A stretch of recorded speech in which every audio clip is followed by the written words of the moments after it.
നമസ്കാരം പ്രിയപ്പെട്ട പ്രേക്ഷകരെ, നേഷൻ ഫസ്റ്റിൻ്റെ മറ്റൊരു എപ്പിസോഡിലേക്ക് കൂടി പ്രിയപ്പെട്ട പ്രേക്ഷകർക്ക് സ്വാഗതം. ഞാൻ എസ് ശ്രീകാന്ത്. ദേശീയ തലത്തിലെ പ്രധാനപ്പെട്ട വാർത്തകൾ, പ്രധാനപ്പെട്ട സംഭവ വികാസങ്ങൾ എല്ലാം പ്രേക്ഷകർക്ക് മുന്നിലേക്ക് രാവിലെ 8 മണിക്ക് എത്തിക്കുന്ന പ്രത്യേക പരിപാടിയാണ് നേഷൻ ഫസ്റ്റ്. അപ്പോൾ ഇന്നത്തെ നമ്മുടെ ഏറ്റവും സുപ്രധാനമായ വാർത്തകളിലേക്ക് കടക്കുകയാണ്.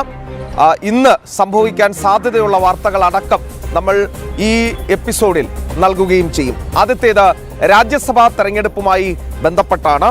രാജ്യസഭയിലേക്ക് ഒഴിവ് വന്ന 27 സീറ്റിൽ 24ലും ഇപ്പോൾ സ്ഥാനാർത്ഥികൾ എതിരില്ലാതെ വിജയിച്ചത് നമ്മൾ നേരത്തെ തന്നെ വാർത്തകളിൽ കണ്ടിട്ടുണ്ടാകും. ഇതിൽ 19 സീറ്റ് NDAയും കോൺഗ്രസ് 5 സീറ്റും ലഭിക്കുകയുണ്ടായി. മറ്റ് സീറ്റുകളിലേക്കുള്ള തെരഞ്ഞെടുപ്പ് ഇന്ന് ഇപ്പോൾ നടക്കുകയാണ്. നിയമസഭകളിൽ ഇതിനായുള്ള സംവിധാനം ഇതിനോടകം ഒരുക്കിയിട്ടുണ്ട്. അവിടെ ഈ തെരഞ്ഞെടുപ്പുമായി ബന്ധപ്പെട്ട കാര്യങ്ങൾ ഇതിനോടകം തന്നെ തുടങ്ങിക്കഴിഞ്ഞു എന്നുള്ളതാണ് നമുക്ക് കിട്ടുന്ന വിവരവും. അപ്പോൾ രാജ്യസഭയിൽ NDA സഖ്യം ഈ തെരഞ്ഞെടുപ്പ് കഴിയുമ്പോൾ, ഈ രാജ്യസഭാ തെരഞ്ഞെടുപ്പ് കഴിയുമ്പോഴേക്കും NDA സഖ്യത്തിന് ഭൂരിപക്ഷം കിട്ടും എന്നുള്ളതാണ്. അതായത് 3/2 ഭൂരിപക്ഷത്തിലേക്ക് എത്തും എന്നുള്ളതാണ് പാർട്ടി കണക്ക് കൂട്ടുന്നത്. അത് BJPയെ സംബന്ധിച്ചിടത്തോളം, NDAയെ സംബന്ധിച്ചിടത്തോളം വളരെ വലിയ കാര്യം തന്നെയാണ്. കാരണം ഡീലിമിറ്റേഷൻ ബില്ലും അതോടൊപ്പം തന്നെ വനിതാ സംവരണ ബില്ലും അടക്കം സഭയുടെ മുന്നിലേക്ക് മൺസൂൺ സെഷനിൽ എത്താൻ പോവുകയാണ്. ഈ പശ്ചാത്തലത്തിലാണ് നമ്മൾ ഇപ്പോഴത്തെ ഈ നടപടിയെ കാണേണ്ടത്. ഈ രാജ്യസഭാ തെരഞ്ഞെടുപ്പിലെ ഈ മഹാഭൂരിപക്ഷത്തിലേക്ക് BJP എത്തുന്നതിനെ കാണുകയും ചെയ്യേണ്ടത്. അതേസമയം ജാർഖണ്ഡിലെ 2 സീറ്റിലേക്കും മിസോറാമിലെ 1 സീറ്റിലേക്കുമുള്ള വോട്ടെടുപ്പും ഇന്നിപ്പോൾ നടക്കാൻ പോവുകയാണ്. അതായത് ജാർഖണ്ഡിൽ വളരെ നാടകീയമായ സംഭവങ്ങൾക്ക് സാധ്യതയുണ്ട്. BJP ഒരു സ്ഥാനാർത്ഥിയെ നിർത്തിയിട്ടുണ്ട്. 24 വോട്ടുകളാണ് BJPക്ക് നിലവിൽ ഉള്ളത്. പക്ഷേ മനസാക്ഷി വോട്ട് ചെയ്യണം എന്ന് BJP അവിടുത്തെ സാമാജികരോട് മുഴുവൻ ആഹ്വാനം ചെയ്തിട്ടുണ്ട്. കൂറുമാറിയുള്ള വോട്ടിംഗ് അവിടെ നടക്കാനുള്ള സാധ്യത കൂടുതൽ കാണുകയും ചെയ്യുന്നുണ്ട്. അങ്ങനെയെങ്കിൽ അത് ഇന്ത്യ സഖ്യത്തിന് വലിയ തിരിച്ചടിയാകാനും സാധ്യതയുണ്ട് എന്നാണ് വിലയിരുത്തുന്നത്. മധ്യപ്രദേശിൽ നടന്ന സംഭവം രാജ്യസഭാ തെരഞ്ഞെടുപ്പുമായി ബന്ധപ്പെട്ട് നമുക്കറിയാം. കോൺഗ്രസിനുള്ളിലെ ആഭ്യന്തര പ്രശ്നം മൂലം മീനാക്ഷി നടരാജനെ കോൺഗ്രസിലെ തന്നെ നേതാക്കൾ കാലുവാരി തോൽപ്പിച്ചത് നമ്മൾ കണ്ടതാണ്. അതിനുശേഷമാണ് ഇപ്പോൾ ഈ രാജ്യസഭാ തെരഞ്ഞെടുപ്പ് ഇപ്പോൾ നടക്കാൻ പോകുന്നതും അതിൻ്റെ ഫലം വരുന്ന മുറയ്ക്ക് പ്രിയപ്പെട്ട പ്രേക്ഷകരിലേക്ക് നമ്മൾ അത് എത്തിക്കുകയും ചെയ്യും. മറ്റൊന്ന് ഹോർമുസ് കടലിടുക്ക്. നമുക്കറിയാം, ഹോർമുസ് കടലിടുക്ക് കുറേ അധികം നാളുകളായി അടഞ്ഞു കിടക്കുകയായിരുന്നു. അമേരിക്കയും ഇറാനും ഇസ്രയേലും ഒക്കെ തമ്മിലുള്ള യുദ്ധത്തിൻ്റെ അടിസ്ഥാനത്തിലാണ് ഈ ഹോർമുസ് കടലിടുക്ക് അടച്ചിട്ടിരുന്നത്. ഇന്ധനം വരാത്ത സാഹചര്യമുണ്ടായി. അതിലേറെ ബുദ്ധിമുട്ട്, ഫെർട്ടിലൈസേഴ്സ്, വളം ഉൾപ്പെടെയുള്ളവ എത്താത്ത പ്രശ്നങ്ങളും ഉണ്ടായിരുന്നു. ഈ വളം എത്താത്തത് ഉത്തർപ്രദേശ് അടക്കമുള്ള കാർഷിക സംസ്ഥാനങ്ങളിൽ BJPക്ക് വലിയ ബുദ്ധിമുട്ടുണ്ടാക്കിയിരുന്നു. കർഷകരുടെ ഭാഗത്തു നിന്നുള്ള രോഷം അവിടുത്തെ സർക്കാരുകൾക്കെതിരെ, അത് ഉത്തർപ്രദേശിൽ മാത്രമല്ല ഈ നോർത്ത് ഇന്ത്യൻ സംസ്ഥാനങ്ങളിലൊക്കെ തന്നെ അത് വലിയ പ്രശ്നമായി മാറുന്നതും നമ്മൾ കണ്ടതാണ്. ഇതാ ഹോർമുസ് കടലിടുക്ക് തുറന്നിരിക്കുന്നു. ഹോർമുസ് കടലിടുക്ക് തുറന്നതിൻ്റെ പശ്ചാത്തലത്തിൽ അവിടെ നിന്നുള്ള കപ്പലുകൾ ഇപ്പോൾ വന്നു തുടങ്ങി എന്നുള്ളതാണ് പ്രധാനപ്പെട്ട വാർത്ത. ഇന്ത്യയിലേക്ക് പുറപ്പെട്ട ആദ്യ കപ്പൽ ഇന്ന് ഗുജറാത്തിലെ ദഹേജ് തുറമുഖത്ത് എത്തിച്ചേരും എന്നാണ് ഇപ്പോൾ മനസ്സിലാക്കുന്നത്. 62,370 മെട്രിക് ടൺ LNGയുമായാണ് ഈ കപ്പൽ എത്തുന്നത് എന്നതാണ് നമുക്ക് ഇപ്പോൾ കിട്ടുന്ന വാർത്ത. പശ്ചിമേഷ്യൻ യുദ്ധത്തെ തുടർന്ന് കഴിഞ്ഞ 3 മാസത്തിലേറെയായി കുടുങ്ങിക്കിടക്കുകയായിരുന്നു ഈ കപ്പൽ എന്ന വിവരവും ഇപ്പോൾ പുറത്തു വരുന്നുണ്ട്. ഇന്ധനവും രാസവളവും അടങ്ങിയ 34 ഇന്ത്യൻ കപ്പലുകൾ കൂടി പുറപ്പെട്ടിട്ടുണ്ട് ഈ ഹോർമുസ് കടലിടുക്ക് തുറന്നതിനെ തുടർന്ന് എന്ന വാർത്തയും പുറത്തു വരുന്നു. അതായത് ഇവിടുത്തെ ഇന്ധനക്ഷാമം, ചെറിയ തോതിലെങ്കിലും ഉണ്ടായിരുന്ന ഇന്ധനക്ഷാമം അത് പരിഹരിക്കപ്പെടാൻ പോകുന്നു എന്നുള്ളതാണ് നമുക്ക് കിട്ടുന്ന വിവരം. മറ്റൊന്ന്, ഈ രാജ്യത്ത് ചെറിയ തോതിലെങ്കിലും ഉണ്ടായിരുന്ന വളം, രാസവളത്തിൻ്റെ ക്ഷാമം, അതും പരിഹരിക്കപ്പെടാൻ പോകുന്നു. അത് ഈ ഹോർമുസ് കടലിടുക്ക് തുറന്നതിൻ്റെ പശ്ചാത്തലത്തിൽ കൂടിയാണ് അങ്ങനെയൊരു പ്രതിസന്ധി നീങ്ങിക്കിട്ടുന്നത്. എന്തായാലും ആശ്വാസകരമായ കാര്യമാണ്. യുദ്ധം ഒഴിവായി എന്നുള്ളതും ആശ്വാസകരം. 2, ഇന്ധനവും രാസവളവും ഉൾപ്പെടെ രാജ്യത്തിന് വേണ്ട സാധനങ്ങൾ ഇവിടേക്ക് എത്തിത്തുടങ്ങി എന്നുള്ളതും ആശ്വാസകരമായ കാര്യമാണ്. പ്രിയപ്പെട്ട പ്രേക്ഷകരെ, മറ്റൊരു പ്രധാനപ്പെട്ട വാർത്തയിലേക്ക് കൂടി നമ്മൾ പോവുകയാണ്. അതായത് മണിപ്പൂരിൽ നമുക്കറിയാം CIA-യുടെയും അതായത് അമേരിക്കൻ ചാരസംഘടനയുടേതടക്കമുള്ള ഇടപെടലുകളോടുകൂടി അവിടെ ചില പ്രശ്നങ്ങൾ നമുക്ക് നിലനിൽക്കുന്നതായി വാർത്തകൾ ധാരാളം പുറത്തു വന്നിരുന്നു.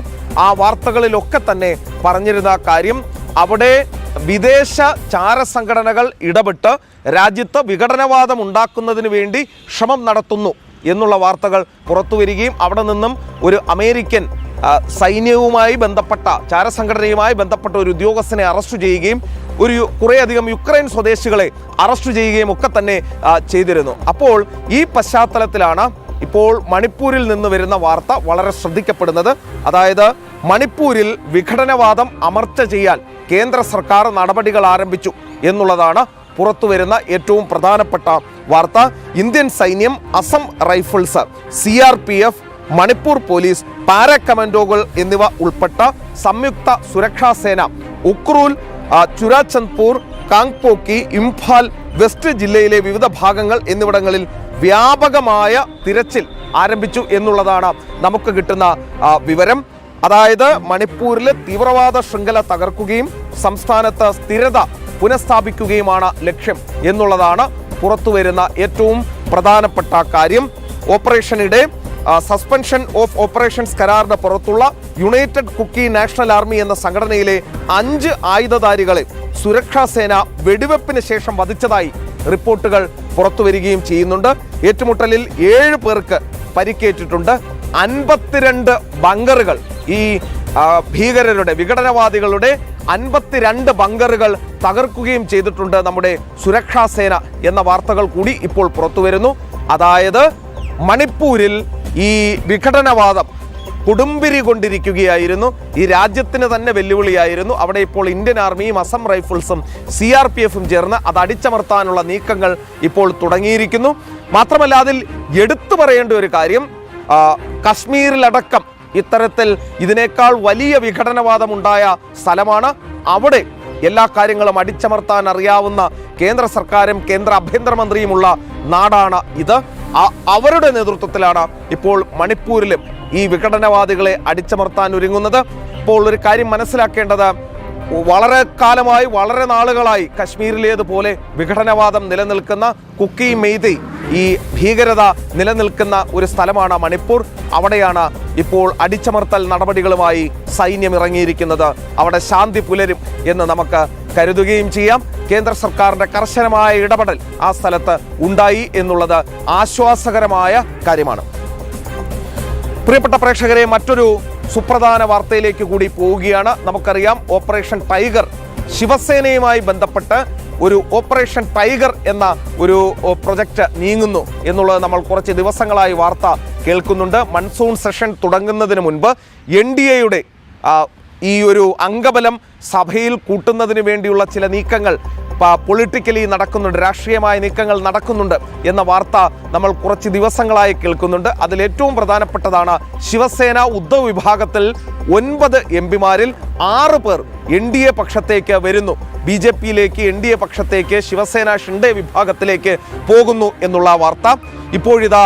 ഇന്നിപ്പോൾ ആ നീക്കത്തിന് എങ്ങനെയും തടയിടുക എന്ന ലക്ഷ്യത്തോടെ ശിവസേന ഉദ്ധവ് വിഭാഗം മീറ്റിംഗ് വിളിച്ചിരിക്കുകയാണ് ഡൽഹിയിൽ.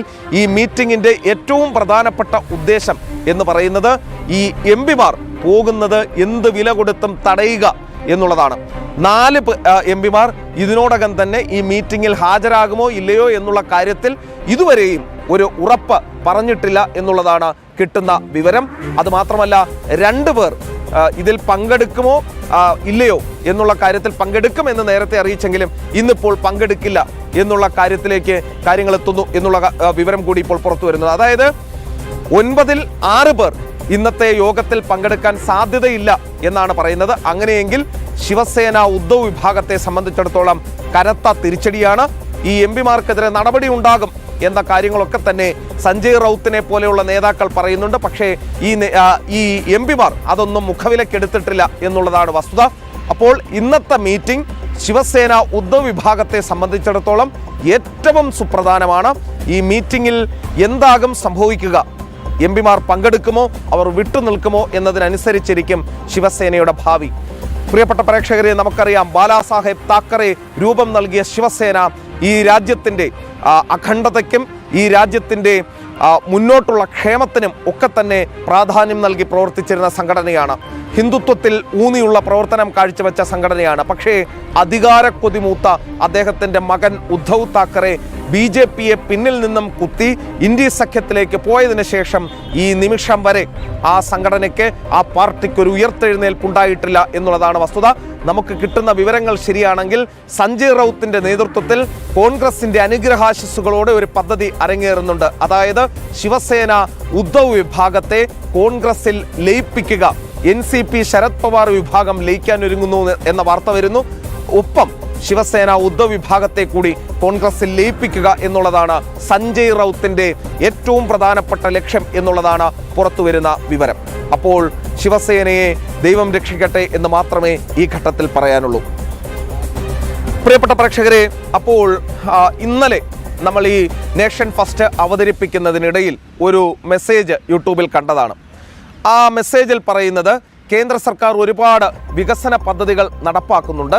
ഈ വികസന പദ്ധതികൾ അത് എല്ലാ ദിവസവും ഓരോന്നെങ്കിലും നമ്മുടെ ഈ നേഷൻ ഫസ്റ്റിൽ ഉൾക്കൊള്ളിക്കണം എന്നൊരാവശ്യം ഒരു പ്രേക്ഷകൻ മുന്നോട്ട് വെച്ചിരുന്നു.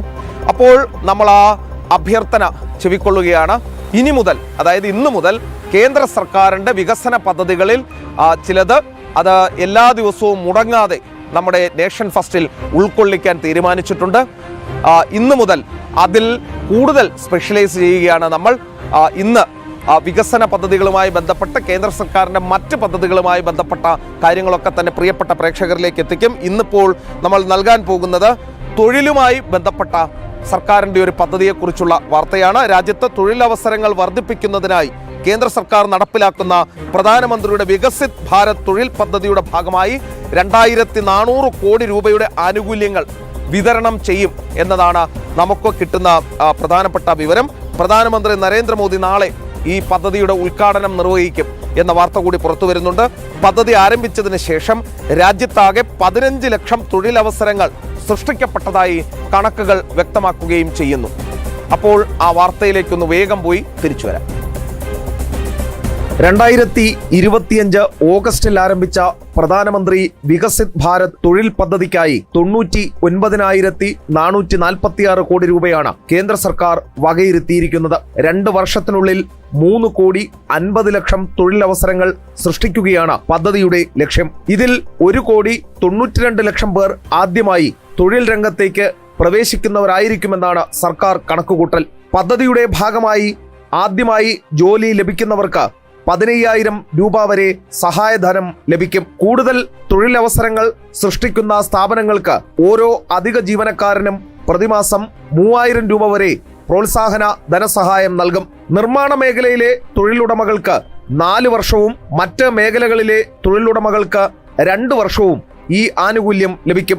തൊഴിൽ അധിഷ്ഠിത വളർച്ച ഉറപ്പാക്കുകയും യുവാക്കൾക്ക് മികച്ച ഔപചാരിക തൊഴിലവസരങ്ങൾ സൃഷ്ടിക്കുകയും ചെയ്യുകയെന്നതാണ് പദ്ധതിയുടെ ലക്ഷ്യമെന്ന് കേന്ദ്ര സർക്കാർ വ്യക്തമാക്കുന്നു. ഔപചാരിക തൊഴിൽ മേഖലയെ കൂടുതൽ ശക്തിപ്പെടുത്താനും സാമൂഹ്യ സുരക്ഷാ പരിരക്ഷ വിപുലപ്പെടുത്താനും പദ്ധതി സഹായകരമാകുമെന്നാണ് വിലയിരുത്തൽ. രാജ്യത്തെ യുവജനങ്ങൾക്ക് കൂടുതൽ തൊഴിലവസരങ്ങൾ ഉറപ്പാക്കുകയെന്ന ലക്ഷ്യത്തോടെ നടപ്പാക്കുന്ന PMVBRY പദ്ധതി വികസിത ഭാരതം എന്ന കേന്ദ്ര സർക്കാരിന്റെ കാഴ്ചപ്പാടിന് കരുത്തേകുന്നതായാണ് വിലയിരുത്തൽ. എസ് ശ്രീകാന്ത്, ജനം, ഡൽഹി. പ്രിയപ്പെട്ട പ്രേക്ഷകരെ, ആ വാർത്ത നിങ്ങളുടെ ശ്രദ്ധയിൽപ്പെട്ടു എന്ന് മനസ്സിലാക്കുന്നു. അതായത് കേന്ദ്ര സർക്കാരിൻ്റെ കുറേയധികം വികസന പദ്ധതികൾ, കേന്ദ്ര സർക്കാരിൻ്റെ ഈ യുവാക്കൾക്കായുള്ള തൊഴിൽ അധിഷ്ഠിത പദ്ധതികൾ ഒക്കെ തന്നെ പ്രിയപ്പെട്ട പ്രേക്ഷകരിലേക്ക് എത്തിക്കുന്ന ഒരു സെഗ്മെൻ്റാണ് നമ്മൾ ഇപ്പോൾ ഈ ഒരു നേഷൻ ഫസ്റ്റ് എന്ന് പറയുന്ന ആ സെഗ്മെന്റിലേക്ക് കൂട്ടിച്ചേർത്തിരിക്കുന്നത്. എല്ലാ ദിവസവും ഇനി ഇതുപോലെയുള്ള കേന്ദ്ര സർക്കാരിൻ്റെ വിവിധ പദ്ധതികളെ പരിചയപ്പെടുത്തുന്ന ഒരു കുറച്ചു സമയം, ഒരു 1-2 മിനിറ്റ് കൂടി ഉണ്ടായിരിക്കും. ഇന്നലെ ആ മെസ്സേജ് അയച്ച വ്യക്തി ആരാണ് എന്നുള്ള കാര്യത്തിൽ ഞാനിപ്പോൾ ഓർക്കുന്നില്ല. എങ്കിലും തുടർന്നുള്ള ദിവസങ്ങളിലും നേഷൻ ഫസ്റ്റിൽ എന്തെങ്കിലും സജഷൻസ് ഉണ്ടെങ്കിൽ പ്രിയപ്പെട്ട പ്രേക്ഷകർക്ക് അത് നമുക്ക് നിർദ്ദേശിക്കാം, യൂട്യൂബിലൂടെ തന്നെ നിർദ്ദേശിക്കാം. അപ്പോൾ അത് ഉൾപ്പെടുത്താൻ നമ്മൾ ശ്രദ്ധിക്കുകയും ചെയ്യും. പ്രിയപ്പെട്ട പ്രേക്ഷകരെ, മറ്റൊരു വാർത്തയിലേക്ക് കൂടി നമ്മൾ പോവുകയാണ്. അതായത് നോയിഡ എയർപോർട്ട് കഴിഞ്ഞ ദിവസം നമുക്കറിയാം, നോയിഡ എയർപോർട്ട് കഴിഞ്ഞ ദിവസം ഉദ്ഘാടനം ചെയ്യുകയും അതിൽ യാത്രക്കാർ അവിടെ വന്നിറങ്ങിയതും നമ്മൾ കണ്ടതാണ്. അപ്പോൾ നോയിഡ എയർപോർട്ടിനുമായി ബന്ധപ്പെട്ട ഒരു വലിയ വികസന പ്രവൃത്തി വരാൻ പോകുന്നു. ആ എയർപോർട്ട് ഉദ്ഘാടനം ചെയ്ത സമയത്ത് കുറേ അധികം ആളുകൾ ചോദിച്ച ഒരു കാര്യമുണ്ട്. നോയിഡയിൽ എയർപോർട്ട് വന്നതുകൊണ്ട് എന്താണ് ഗുണം? ഈ ഡൽഹിയിലെ വിവിധ ഭാഗങ്ങളിൽ നിന്നും ആളുകൾക്ക് നോയിഡയിലേക്ക് എത്തിച്ചേരുന്നതിന് വലിയ പ്രയാസം നേരിടും എന്നുള്ളതാണ് ആളുകൾ പറഞ്ഞത്. അതായത് ട്രാഫിക് വലിയ പ്രതിസന്ധിയാണ് എന്നവർ ചൂണ്ടിക്കാണിക്കുകയും ചെയ്തിരുന്നു. അത് അക്ഷരം പ്രതി ശരിയാണ്. ഡൽഹിയിൽ നിന്നും നോയിഡ എയർപോർട്ടിലേക്ക് എത്തിച്ചേരണമെങ്കിൽ മണിക്കൂറുകൾ എടുക്കുന്ന സാഹചര്യമുണ്ട് ഡൽഹിയിലെ ട്രാഫിക് പരിഗണിക്കുമ്പോൾ. അപ്പോൾ ആ പ്രശ്നത്തിനൊരു പരിഹാരം കണ്ടിരിക്കുകയാണ് ഇപ്പോൾ national highway authority of India. ആ വാർത്തയിലേക്കാണ് നമ്മൾ പോകുന്നത്. ഡൽഹി ഗ്രേറ്റർ നോയിഡ അതിവേഗ ഗതാഗതത്തിന് പുതിയ എലവേറ്റഡ് ഹൈവേ വരാൻ പോകുന്നു. അതും ഒന്നും രണ്ടുമല്ല, 31 കിലോമീറ്റർ ദൂരത്തിലാണ് ഈ എലവേറ്റഡ് ഹൈവേ വരാൻ പോകുന്നത്. ഒരു പക്ഷേ അത് ഇത്രയും ദൂരത്തിൽ എലവേറ്റഡ് ഹൈവേ വരിക എന്ന് പറയുന്നത് വളരെ സുപ്രധാനമായ ഒരു നീക്കമായിരിക്കും. ഒരു പക്ഷേ ഇന്ത്യയിൽ മറ്റെവിടെയെങ്കിലും ഇങ്ങനെ ഉണ്ടായിട്ടുണ്ടോ എന്നുള്ള കാര്യവും സംശയമാണ്. ഇതിലൂടെ നിലവിലെ നോയിഡ എക്സ്പ്രസ് വേക്ക് സമാന്തരമായി ഒരു പുതിയ അതിവേഗ പാത ലഭിക്കും എന്നുള്ളതാണ് വ്യക്തമാക്കുന്നത്. ഈസ്റ്റ് ഡൽഹിയിലെ ഓഖ്ല മുതൽ ഗ്രേറ്റർ നോയിഡ വരെയാണ് ഇത് നീണ്ടു നിൽക്കുന്നത് എന്ന വാർത്തയും പുറത്തു വരുന്നുണ്ട്. ഡൽഹി നിവാസികളുടെ, ഡൽഹിയിലേക്ക് എത്തുന്നവരുടെ, ഇവിടെ തൊഴിൽ നോക്കുന്നവരുടെ ശ്രദ്ധയ്ക്ക് ഡൽഹി എയർപോർട്ടിലേക്ക് മാത്രമായി പോകേണ്ടതില്ല. ഇനിയിപ്പോൾ നോയിഡ എയർപോർട്ടിലേക്ക് കൂടി നിങ്ങൾക്ക് പോകാം. 31 കിലോമീറ്റർ എലവേറ്റഡ് ഹൈവേ പണിയാൻ ഒരുങ്ങുകയാണ് NHAI. അപ്പോൾ 8 പാതകളുള്ള ഈ എലവേറ്റഡ് കോറിഡോർ യമുന തീരസംരക്ഷണ ബണ്ടിന് സമാന്തരമായാണ് നിർമ്മിക്കുക എന്ന വാർത്തയും ഇതോടൊപ്പം നമുക്ക് നൽകാനുണ്ട്. പദ്ധതിയുടെ നിർമ്മാണം 2 വർഷത്തിനുള്ളിൽ പൂർത്തിയാക്കുകയാണ് ലക്ഷ്യം. ഇതോടുകൂടി ഈ പ്രശ്നത്തിന്, ഗതാഗത പ്രശ്നത്തിന് പരിഹാരം കാണും എന്നുള്ളതും നമ്മളിപ്പോൾ മനസ്സിലാക്കുകയും ചെയ്യുന്നു. അപ്പോൾ വികസന പ്രവൃത്തിയുടെ കാര്യത്തിൽ, അത് ജനങ്ങൾക്ക് ഗുണകരമാകുന്ന കാര്യത്തിൽ യാതൊരു തരത്തിലുള്ള വിട്ടുവീഴ്ചയും കേന്ദ്ര സർക്കാരിൻ്റെ ദേശീയ പാത അതോറിറ്റിയുടെ ഭാഗത്തുനിന്നും ഉണ്ടാകുന്നില്ല എന്നും ഇതോടുകൂടി അടിവരയിടുകയാണ്. ഈ നോയിഡ എയർപോർട്ട് ചരിത്രം കുറിക്കും എന്ന കാര്യത്തിൽ സംശയം വേണ്ട. ധാരാളം വ്യവസായ സ്ഥാപനങ്ങളുള്ള സ്ഥലമാണ് നോയിഡ എന്ന് പറയുന്ന സ്ഥലം. അവിടേക്ക് ഡൽഹിയിൽ നിന്നും ഈ എലവേറ്റഡ് ഹൈവേ കൂടി വരുന്നതോടെ ഗതാഗത കുരുക്കിനു കൂടി പരിഹാരമുണ്ടാകുകയാണ്. അപ്പോൾ പ്രിയപ്പെട്ട പ്രേക്ഷകരെ, ഇന്നത്തെ നേഷൻ ഫസ്റ്റിൻ്റെ എപ്പിസോഡ് ഇവിടെ പൂർത്തിയാകുന്നു. നാളെ നമുക്ക് ഇതേ സമയം വീണ്ടും കാണാം. ദേശീയ തലത്തിലെ വാർത്തകൾ, വിശേഷങ്ങളൊക്കെയായി നമ്മൾ വീണ്ടും പ്രിയപ്പെട്ട പ്രേക്ഷകരിലേക്ക് എത്തിച്ചേരുകയും ചെയ്യും. കഴിഞ്ഞ ദിവസം പറഞ്ഞ ഒരു കാര്യമാണ്, നമ്മുടെ നേഷൻ പ്ലസ് എന്ന് പറയുന്ന വൈകിട്ട് 6:30 പ്രോഗ്രാം, അത് ഇനി മുതൽ ഈ ശനിയാഴ്ച മുതൽ രാത്രി 9:30 നമ്മൾ നിശ്ചയിച്ചിട്ടുള്ളത്. അത് ഡൽഹിയിൽ നിന്ന് തന്നെയായിരിക്കും അവതരിപ്പിക്കുക. അതായത് ആ ഒരു ദിവസം സംഭവിച്ച, ദേശീയ തലത്തിൽ സംഭവിച്ച മുഴുവൻ വാർത്തകളും ഏകോപിപ്പിച്ചുകൊണ്ട് സമഗ്രമായ ഒരു ദേശീയ ബുള്ളറ്റിൻ പ്രിയപ്പെട്ട പ്രേക്ഷകരിലേക്ക് എത്തിക്കുന്നതായിരിക്കും നേഷൻ പ്ലസ്. ശനിയാഴ്ച മുതൽ എല്ലാ ദിവസവും രാത്രി 9:30 പരിപാടി. അപ്പോൾ നേഷൻ ഫസ്റ്റുമായി നാളെ വീണ്ടും കാണാം.